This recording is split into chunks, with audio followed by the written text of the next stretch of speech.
Back, everybody. It is now time for What's Hot. This is where we talk about the stories that have us all talking. Today we're joined by Jonna and Willow from Milwaukee Social Media, and Jeff Wagner is back with us. Ariel Castro committed suicide in his prison cell last night. They found him hanging from a bedsheet. Castro was sentenced to life plus 1,000 years for kidnapping and raping 3 women. Should prison security have been tighter? I suppose there should and should. He was in solitary confinement. He was being checked on every 30 minutes, and he was being regularly psychologically evaluated and was not under suicide watch. So unless they gave him his own private guard, it couldn't have gotten much tighter. Then there's the parenthetical or quote-unquote should. Was anybody sad when Jeffrey Dahmer was killed in prison? I know that's a really harsh thing to say, but some people just don't elicit a lot of sympathy when they go. Yeah, I mean, look, obviously, there's only so much that prison officials can protect against, and in all honesty, I'm not sure why he had access to stuff that was hanging from the top of his cell and things like that, but I'm not going to second-guess prison officials.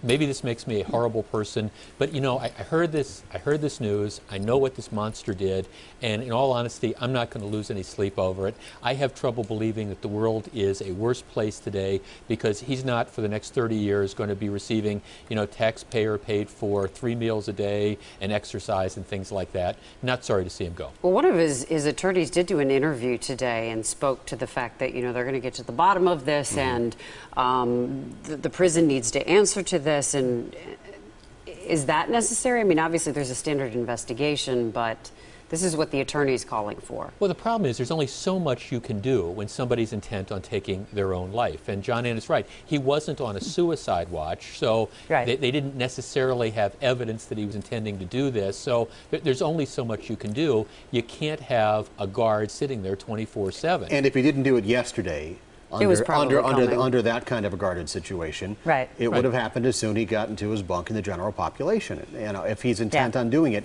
he'll find a way. And somebody mentioned they were surprised at the 30 days, but they also pointed out the women he held captive lasted almost 11 years, and he only went 30 days. Yeah, I thought that was an interesting point, too. Yeah. I don't think a lot of sympathy for this guy, one way or the other. No. All right, still coming up. Topic of the day. Again, we are joined by John Ann Willow. You know her from the Twitter and the Facebook, and you've got Jeff Wagner. You know him from the radio. The "under God" wording in the Pledge of Allegiance is under review in Massachusetts. A lawsuit claims it discriminates against atheist students. A suit claiming the pledge violates the Equal Rights Amendment of the Massachusetts Constitution. Should the Pledge of Allegiance be changed? This isn't the first this has been challenged. No, matter of fact, it's been challenged a lot in federal court. It's never gone anywhere. So now they're going to Massachusetts and trying to go after this in Massachusetts. This is ridiculous. They don't make the kids say the pledge. If for some reason you are offended by "under God," you don't have to say the pledge. Just get over it.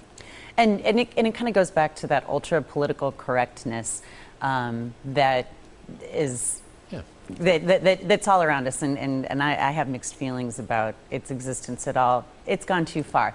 We've proven, though, that we can't stop having Halloween, even though it offends some Christians.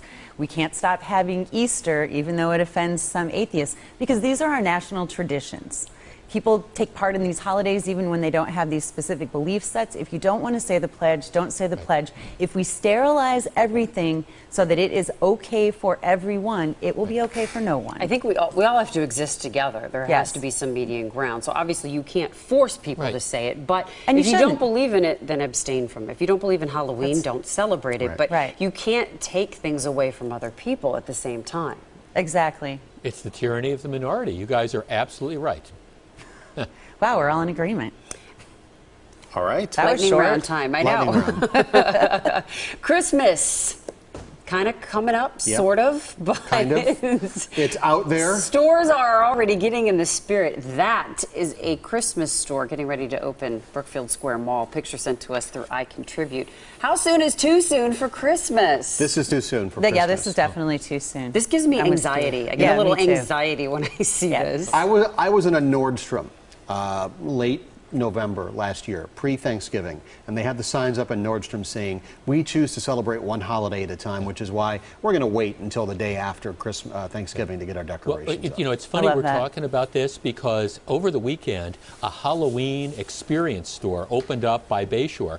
I'm carrying on about that. I'm thinking it's just September. Now you've got the Halloween. Here's what I think the rule should be. Mark it down. If I was king, you know, you can't celebrate Thanksgiving till after Halloween, and the Christmas stuff can't go up until after the last float at the Macy's Thanksgiving Day Parade has gone down. Well, I wonder how Then you can well have it. these stores do also. I know most people buy wrapping and bows and everything else they need at the end of the season when everything goes on sale. So I'm wondering how much business these stores do in September and October. I don't think the goal for them is to get an early lead on sales. It's to get it in your brain. Yeah, it's to get it in your brain. It's to get people thinking about their decorating ideas. No, it's to make me anxious. That's what it is. And yeah, the net effect is they're all terribly anxious.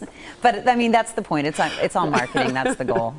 Ho, ho, ho. It's mean-spirited. Yeah, yeah. I'm going to buy my Halloween stuff the week before Halloween. Too soon. Christmas, no, too soon now. Too soon. It's too soon for pumpkin spice lattes right now.